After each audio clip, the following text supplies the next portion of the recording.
আরো একবার বলতে হচ্ছে, ইতিহাসে এই প্রথম ইসলামিক রিপাবলিক অফ ইরান এবং আমেরিকা যুক্তরাষ্ট্র মিলিতভাবে একটি সামরিক নেটওয়ার্ক গড়ে তুলেছে, যাতে মধ্যপ্রাচ্যে আর নতুন করে যুদ্ধ শুরু না হয়। আর এর ফলে মধ্যপ্রাচ্যে ইসরায়েলের মৃত্যু ঘণ্টা বেজে গেল।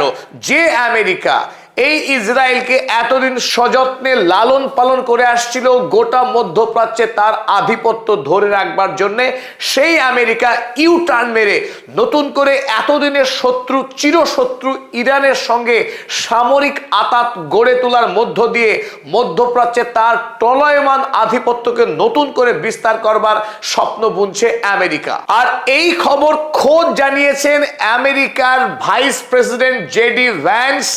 ইরানের প্রতিনিধি দলের সঙ্গে আমেরিকার সুইজারল্যান্ডের জেনেভাতে যে বৈঠক হয়েছিল, সেই বৈঠকের সবচাইতে বড় ব্রেক থ্রু হলো ইরানের সঙ্গে আমেরিকার এই সামরিক বোঝাপড়া গড়ে তোলা। তা গতকাল জেডি ভ্যান্স ইংল্যান্ডের একটি টেলিভিশন নিউজ চ্যানেল আনহার্ডকে দেওয়া সাক্ষাৎকারে জানিয়েছেন। আর এই খবর গোটা পৃথিবীতে ছড়িয়ে পড়বার পর এতদিন পর্যন্ত যে সমস্ত রাষ্ট্র ইরানের থেকে একটি নিরাপদ দূরত্ব বজায় রাখবার পলিসি গ্রহণ করত, সেই সমস্ত রাষ্ট্র হুমড়ি দিয়ে এবার ইরানের সঙ্গে কূটনৈতিক সম্পর্ক গড়ে তুলতে মরিয়া হয়ে উঠেছে। তারা এখন প্রত্যেকে ঘোষণা করছে যত দ্রুত সম্ভব ইরানের রাজধানী তেহরানে তাদের কূটনৈতিক দূতাবাস খোলার কথা। আর সবচাইতে বড় ফলাফল এই, লেবাননে ইরান এবং আমেরিকার মৌ স্বাক্ষরের পরেও ইসরায়েল যে আগ্রাসন চালিয়ে যাচ্ছিল এবং শয়ে শয়ে নিরীহ লেবানিজকে খুন করছিলেন, সমস্তটাই এক লহমায় বন্ধ হয়ে গেছে। এমনকি দক্ষিণ লেবাননের লিটানি নদী পর্যন্ত যে বিস্তীর্ণ অঞ্চল দখল করে নিয়েছিল ইসরায়েল, সেই সমস্ত অঞ্চল ছেড়ে এখন ইসরায়েলি আইডিএফ সন্ত্রাসী সৈন্যবাহিনী ঝেড়ে পালাচ্ছে ইসরায়েলের দিকে। মধ্যপ্রাচ্যের সামরিক এবং রাজনৈতিক মানচিত্র প্রতি মুহূর্তে বদলে যাচ্ছে, অবিশ্বাস্য রকম ভাবে বদলে যাচ্ছে। চলুন আমরা দেখে নিই জেডি ভ্যান্স ইরান আমেরিকার এই সামরিক নেটওয়ার্ক নিয়ে নিজে মুখে কি বলেছেন। আনহার্ড নিউজ চ্যানেলকে জেডি ভ্যান্স যে সাক্ষাৎকার দিয়েছিলেন তাকে কোট করেছে ক্ল্যাশ রিপোর্ট ম্যাগাজিন। আমরা একবার দেখে নিই। JD Vance said one of the biggest breakthroughs from the Switzerland talks, সুইজারল্যান্ডের যে বৈঠক হয়েছে ইরানের সঙ্গে আমেরিকার, সেই বৈঠকের সবচাইতে বড় সাফল্য হলো এই, was an agreement in principle to establish a direct military communication channel। এই যে কথা, direct military communication channel between the US and Iran, America এবং ইরানের মধ্যে সরাসরি সামরিক একটি নেটওয়ার্ক তৈরির কথা বলছেন, যেটা সম্পন্ন হয়েছে এই বৈঠকে। কেন? To help prevent the future escalation, মধ্যপ্রাচ্যে নতুন করে যাতে কোনো বড় রকমের সামরিক সংঘাত তৈরি না হয়, সেই সংঘাতকে আটকানোর জন্যে আমেরিকা এখন ইরানের সঙ্গে সামরিক সম্পর্ক গড়ে তুলতে চাইছে, যেটা এতদিন ওয়ান অ্যান্ড অনলি ইসরায়েল। মধ্যপ্রাচ্যে আমেরিকা একমাত্র বন্ধু রাষ্ট্র বা একমাত্র অ্যালাই বলে যাকে মনে করত, তার নাম ছিল ইসরায়েল।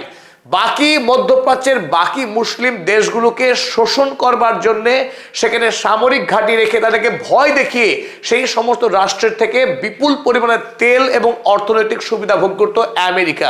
কিন্তু বন্ধু হিসেবে, নির্ভরযোগ্য শরিক হিসেবে ইসরায়েলকে এতদিন ট্রিট করে এসেছে আমেরিকা। ইরানের কাছে মার খাওয়ার পর, ইরানের সাথে যুদ্ধে পরাস্ত হবার পর এবার মধ্যপ্রাচ্যে তার আধিপত্যকে বাঁচিয়ে রাখবার মরিয়া চেষ্টায় ইরানের সঙ্গেও আমেরিকা সামরিক সম্পর্ক গড়ে তোলার পরিকল্পনা করেছে এই জেনেভা বৈঠকে। আর আমেরিকা দেওয়া এই প্রস্তাবে ইরান রাজি হয়েছে, সম্মত হয়েছে, সে কথাই জানিয়েছেন জেডি ভ্যান্স।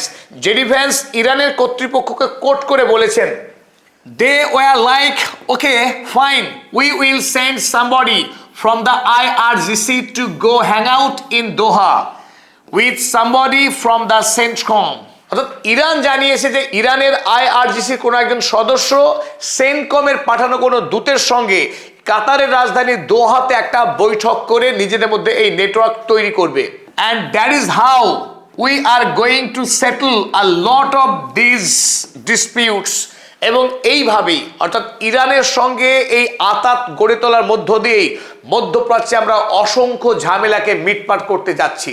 স্বাভাবিকভাবেই বুঝতে পারছেন যে এটি কত বড় পরিবর্তন। আমেরিকা যুক্তরাষ্ট্র যারা ইরানকে আস্ত গিলে খেতে চাইছিল, তাদেরকে নির্মূল করতে চাইছিল পৃথিবীর মানচিত্র থেকে, সেই ইরানের সঙ্গে আমেরিকা যুক্তরাষ্ট্র সামরিক আঁতাত গড়ে তুলছে, যেখানে ইসরায়েল বরাবর দাবি করে আসছিল ইরানের ইসলামিক রিপাবলিক সরকারকে ফেলে দিতে হবে, ইরানের রাজতন্ত্র স্থাপন করতে হবে, যাতে করে ইসরায়েল, আমেরিকা এবং পশ্চিমী দুনিয়া মিলিতভাবে এই গোটা ইরানের প্রাকৃতিক তেল এবং গ্যাসকে তারা লুট করতে পারে নিজেদের স্বার্থে। এতদিন ধরে এই জায়নবাদী রাষ্ট্র ইরানের বিরুদ্ধে যুদ্ধ চালিয়ে আসছিল, সমস্ত রকম নাশকতামূলক কাজকর্মের পরিকল্পনা করে আসছিল। সেই আমেরিকা যুক্তরাষ্ট্র যখন স্পষ্ট বুঝতে পারছে ইসরায়েলের ধ্বংস অনিবার্য, আর ইসরায়েলের 1 নম্বর শত্রু মধ্যপ্রাচ্যে ইরান, সেই ইরানের সঙ্গেই বন্ধুত্ব করছে, সেটা আবার সামরিক। এখান থেকে বোঝা যায় পৃথিবী কত দ্রুত বদলে যাচ্ছে, মধ্যপ্রাচ্যের রাজনীতি কত দ্রুত বদলে যাচ্ছে। আর এতে ইসরায়েল এতদিন ধরে যে অনন্তকাল ধরে যুদ্ধ লড়ে যাওয়া, লক্ষ লক্ষ নিরীহ মানুষকে নির্বিচারে খুন করা, শিশু নারীকেও রেহাই না দেওয়া, সেই নীতি এবার রীতিমতো মুখ থুবড়ে পড়েছে। আপনারা জানেন ইসরায়েলের নিরাপত্তা পরিষদের হেড বেন গেভির, যিনি নরখাদক, নরপিশাচ, যার মুখ থেকে কেবল রক্ত পান করার হুঙ্কার ছাড়া আর কিছু বেরোয় না, সেই নরপিশাচ বেন গেভির এখন মুখ এঁটে রয়েছেন। মাত্র 4 দিন আগেই তিনি জানিয়েছিলেন যে একজন ইসরায়েলের প্রাণের বিনিময়ে 1000 লেবানিজ মাকে তিনি কাঁদাবেন।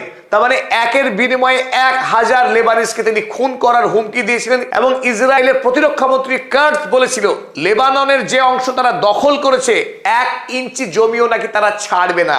চলুন এবার দেখায় আপনাদের গতকালকে রিপোর্ট, তাহলে বুঝতে পারবেন ইসরায়েলের মনোবল এখন কিভাবে গুঁড়ো হয়ে যাচ্ছে।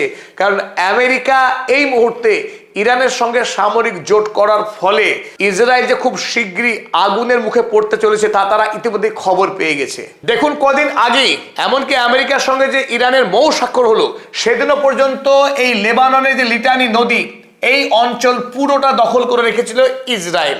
এই সাউদার্ন লেবাননের এই বিস্তীর্ণ অংশ, এই সবটা দখল করে রেখেছিল ইসরায়েল। কিন্তু গতকাল থেকে আপনারা যে হলুদ অংশ দেখছেন, এই পুরো অংশ থেকে ইসরায়েলি সৈন্যবাহিনী পালাতে শুরু করেছে। তারা এখন লেবাননের এই পিং অঞ্চলটুকুতে অবস্থান করছে, আর এই বিস্তীর্ণ অংশ থেকে গতকালই তারা ছেড়ে পালিয়েছে। এবং এই জায়গায় লেবাননের যে রাষ্ট্রীয় সৈন্যবাহিনী, তারা এই অঞ্চলের নিয়ন্ত্রণ কায়েম করেছে গতকাল। আর এই খবর জানিয়েছে সংবাদ সংস্থা রয়টার্স। ওদিকে ক্ল্যাশ রিপোর্ট তারাও জানিয়েছে Israel has withdrawn from part of the southern Lebanon. দক্ষিণ লেবাননের বিস্তীর্ণ অংশ থেকে ইসরায়েলি সৈন্যবাহিনী প্রত্যাহার করে নিয়েছে। The Lebanese army will deploy there instead. আর এই অঞ্চলে লেবানিজ সৈন্যবাহিনী মোতায়েন করা হবে, সেটা গতকালকের খবর। কিন্তু ইতিমধ্যে যে রিপোর্ট, এই গোটা অঞ্চলে লেবানিজ সৈন্যবাহিনী তারা প্রবেশ করতে শুরু করেছে বা দখল নিতে শুরু করেছে। আর এতেই গণহত্যাকারী বেঞ্জামিন নেতানিয়াহুর কপালে এখন বড় বড় ভাঁজ পড়তে শুরু করেছে। কারণ মধ্যপ্রাচ্যে তাদের আগ্রাসনের দিন ফুরিয়ে আসছে। গ্রেটার ইসরায়েল তৈরি করার স্বপ্ন অন্তত এখন আর সত্য হওয়ার কোনো সম্ভাবনাই দেখতে পাচ্ছেন না এই খুনি। ইসরায়েলি আইডিএফ সেনা এখনো পর্যন্ত লেবাননের এই অঞ্চলটাতে অবস্থান করছে। আর এতেই ইরানের কুদস বাহিনী আরো এক ধাপ এগিয়ে কাল হাড় হিম করা হুমকি দিয়েছে এই সন্ত্রাসী আইডিএফ সেনাকে। তাসনিম নিউজ এজেন্সি কুদস বাহিনীর এই সতর্কতাকে তারা কোট করেছে। তারা জানিয়েছে the Quds forces commanders warning to the Zionists. এই জায়নবাদী থেকে কুদস বাহিনীর সতর্কতা দিয়েছে এই বলে, if you do not withdraw Lebanon today, যদি আজ লেবানন থেকে তোমরা বিদায় না নাও, of your own free will, নিজের স্বাধীন ইচ্ছায় যদি লেবানন ত্যাগ না করো, tomorrow you will be forced to flee in humiliation and defeat. আগামীকাল তোমাদের এখান থেকে পরাস্ত হয়ে, মার খেয়ে, অপমানিত হয়ে বিদায় নিতে হবে, বিকল্প কোনো রাস্তা খোলা নেই। তিনি জানালেন, do not forget the year 2000, 2000 সালের কথা ভুলে যেও না, and the historic testament of martyr Nasrallah, Hassan Nasrallah সেই ঐতিহাসিক ঘোষণার কথা তোমরা ভুলে যেও না। That promise is still alive, সেই প্রতিশ্রুতি আজও কায়েম আছে। and there is no doubt that the exact same scene will be repeated once again. সেই 2000 সালে তোমাদের যে অবস্থা হয়েছিল, যেভাবে পরাস্ত হয়েছিল, ঠিক একইভাবে আবারও তোমাদেরকে পরাস্ত করে মেরে তাড়ানো হবে লেবাননের পবিত্র মাটি থেকে। আমেরিকা বিরোধী লড়াইয়ে ইরানের বিজয়ের ফলে ইরান পরিচালিত যত প্রক্সি রয়েছে, অ্যাক্সিস অফ রেজিস্ট্যান্স রয়েছে, তারা এই মুহূর্তে অভূতপূর্বভাবে শক্তিশালী হয়েছে। একদিকে হেজবুল্লাহ যেমন ইসরায়েলের বিরুদ্ধে লেবাননের মাটিতে এক শক্তিশালী প্রতিরোধ গড়ে তুলছে, একইভাবে ইয়েমেনে হুথিরাও নতুন উদ্যমে যুদ্ধ শুরু করেছে ইসরায়েলের বিরুদ্ধে। কারণ ইসরায়েল বর্তমানে আফ্রিকার মাটিতে নতুন ষড়যন্ত্রে লিপ্ত হয়েছে। তারা সোমালিয়াকে দ্বিখণ্ডিত করে সোমালি ল্যান্ড তৈরি করে বিশ্ব বাণিজ্যে, বিশেষ করে আফ্রিকা মহাদেশ দখল করার যে ভয়াবহ ষড়যন্ত্রে লিপ্ত হয়েছে, ইসরায়েলি সেই ষড়যন্ত্রকে চূর্ণ করতে ইতিমধ্যেই হুথি আসরে নেমেছে। এই অফ হোয়াইট টোটাল যে ম্যাপ দেখছেন আপনারা, এই টোটালটা হলো সোমালিয়া। আর আরব সাগরের তীরে অপূর্ব ভৌগোলিক অবস্থানযুক্ত যে এরিয়া সোমালিয়ার, এই অংশটা কেটে নিয়ে ইসরায়েল স্বপ্ন দেখছে সোমালি ল্যান্ড তৈরি করা। আর সোমালিল্যান্ড তৈরির মধ্য দিয়ে গোটা সোমালিয়া দেশের মধ্যে রাজনৈতিক অস্থিরতা তৈরি করেছে ইসরায়েল। তাই এই মুহূর্তে হুথি ঘোষণা করেছে তারা এই ইয়েমেন থেকে এই গোটা অঞ্চল হুথির নিয়ন্ত্রণে রয়েছে। এখান থেকে তারা সরাসরি এই সোমালিল্যান্ডে সদ্য ইসরায়েল 50 জন সদস্য বিশিষ্ট একটা সৈন্য দল পাঠিয়েছে। সেই সৈন্য দলকে এই ইয়েমেন থেকে সরাসরি আক্রমণ করে গুড়িয়ে দেওয়ার ইসরায়েলি যে স্বপ্ন, এখানে নতুন করে একটা সোমালিল্যান্ড রাষ্ট্র তৈরি করার, সেই পরিকল্পনাকে ভেস্তে দিতে যুদ্ধ শুরু করেছে এখন হুথি। হুথি জানিয়েছে তারা এখান থেকে ইয়েমেন থেকে যদি ইসরায়েলের উপরে আক্রমণ করতে পারে, মিসাইল হামলা চালাতে পারে, তাহলে সোমালিল্যান্ডে আক্রমণ চালানো তাদের জন্য এমন কিছু কঠিন কাজ নয়। আসলে এই মুহূর্তে ইসরায়েল নতুন একটি খেলায় নেমেছে।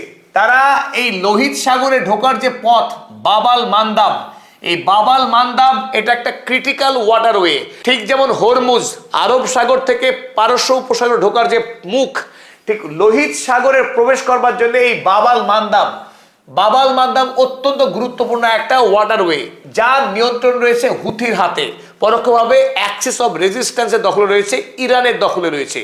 সেই জলপথকে ইসরায়েল দখল করার স্বপ্ন নিয়ে এই সোমালিয়াকে দুখণ্ড করে সোমালিল্যান্ড একটি রাষ্ট্র তৈরি করতে চাইছে, যার ফলে জিবুতিকে গলা টিপে মেরে তারা এই টোটাল জলপথকে নিয়ন্ত্রণে রাখতে চাইছে আগামী দিনে বিশ্ব বাণিজ্যকে নিয়ন্ত্রণ করার অভিপ্সা নিয়ে। কিন্তু ইরান বা ইয়েমেনের হুথি তারা কেউই ইসরায়েলের এই স্বপ্নকে সত্য হতে দেবে না, সে কথাই খুব স্পষ্টভাবে জানিয়েছে হুথির প্রধান নেতা শায়েদ আব্দুল মালিক।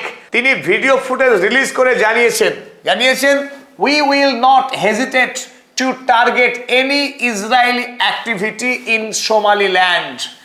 সোমালিল্যান্ডে ইসরায়েলিদের যে কোনো কর্মকাণ্ডকে আক্রমণ করতে আমরা দ্বিতীয়বার ভাববো না।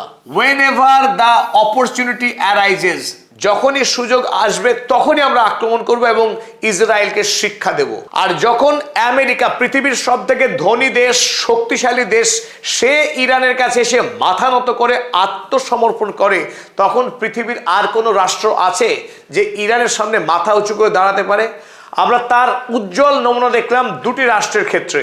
এক হচ্ছে জর্জিয়া মেলোনির ইতালির বিদেশমন্ত্রী কাল ফোন করেছিলেন ইরানের বিদেশমন্ত্রী সৈয়দ আব্বাস আরাগচিকে এবং ফোন করে কাকুতি মিনতি করে জানিয়েছে যে ইতালি ইরানের বিরুদ্ধে আমেরিকার লড়াইয়ে শরিক ছিল না। এই যুদ্ধে ইতালি আমেরিকাকে কোনো রকম সহযোগিতা করেনি। তার দেশের যে সমস্ত মার্কিন সামরিক ঘাঁটিগুলো রয়েছে একটিকেও ব্যবহার করতে দেয়নি ইরানের বিরুদ্ধে। সুতরাং ইরান যারা এখন দয়া করে ইতালিকে অনুমতি দেয় তেহরানে ইতালির একটি দূতাবাস খোলার জন্য, আর হরমুজে যত জাহাজ আটকে রয়েছে ইতালির, সব জাহাজকে যেন এখন IRGC ছেড়ে দেয়, যাতে করে ইতালি তেল দিয়ে বাঁচতে পারে। আর ফোনে এই সমস্ত কথা বলার পর ইতালির বিদেশমন্ত্রী নিজেই তিনি এক্স হ্যান্ডেলে পোস্ট করেছেন তার এই ফোন আলাপের কথা। ইতালির বিদেশমন্ত্রী অ্যান্থনিও তাজানি তিনি লিখছেন, I spoke with the Iranian foreign minister Abbas Araghchi. তিনি গর্বের সঙ্গে জানাচ্ছেন আব্বাস আরাগচিকে ফোন করেছিলেন। Italy has never taken part in any military initiative and has never authorized the use of bases for war against Iran. ইরানের বিরুদ্ধে যুদ্ধে তাদের দেশে থাকা মার্কিন ঘাঁটিগুলোকে ব্যবহার করার অনুমতি দেয়নি, এমনকি ইরানের বিরুদ্ধে যুদ্ধে কোনো উদ্যোগে সামিল হয়নি ইতালি। আরো বড় সারপ্রাইজ বাকি আছে, চলুন দেখে নিই এবার কানাডার প্রধানমন্ত্রী মার্ক কার্নি কি বলেছেন। মার্ক কার্নি বলছেন, ইরানের সঙ্গে এই মুহূর্তে কূটনৈতিক সম্পর্ক না থাকা, ইরানের দূতাবাস না থাকা কানাডার জন্য একটা বড় সড় ধাক্কা। সুতরাং আর দেরি কিসের, চলো এবার লাইন দিয়ে আমরা তেহরানের সঙ্গে বন্ধুত্ব স্থাপন করি, কারণ তেহরানই হচ্ছে এখন আগামী বিশ্বের রাজনৈতিক ভবিষ্যৎ। তিনি বলছেন, Carney says having no embassy in Tehran puts Canada at a disadvantage. অর্থাৎ ইরানে কানাডার দূতাবাস না থাকা কানাডার জন্য একটা বিরাট বড় অসুবিধে বলছেন কার্নি। 2012 সাল পর্যন্ত ইরানের তেহরানে কানাডার দূতাবাস ছিল, কিন্তু 12 সালে এসে বন্ধ করে দেওয়া হয়েছিল এই দূতাবাস, কারণ গোটা পৃথিবী আমেরিকাকে অনুসরণ করে তারা জানিয়েছিল ইরানকে তারা এক ঘরে করে রাখবে, ইরানের সঙ্গে বিশ্ব কোনো রকম কূটনৈতিক সম্পর্ক রাখবে না। কানাডাও সেই পথেরই শরিক ছিল। এবার 2026 সালে এসে আমেরিকা যখন পরাস্ত হয়েছে ইরানের কাছে যুদ্ধে, তখন কানাডা ফিরে আসছে ইরানের কাছে। জানাচ্ছেন, Carney says Canada should reopen embassies in Iran. খুব শিগগিরই কানাডা এবার ইরানে তাদের দূতাবাসকে খুলতে চাচ্ছে। এটাই এখন বর্তমান পৃথিবীর অবস্থা। আমেরিকা সামরিক মৈত্রী স্থাপন করছে ইরানের সঙ্গে। সত্যি পৃথিবী এখন নতুন পথে হাঁটতে শুরু করেছে। সকলকে ধন্যবাদ পদাতিকের সঙ্গে থাকার জন্য। আর যারা এখনো পর্যন্ত সাবস্ক্রাইব করেননি, দয়া করে সাবস্ক্রাইব করবেন।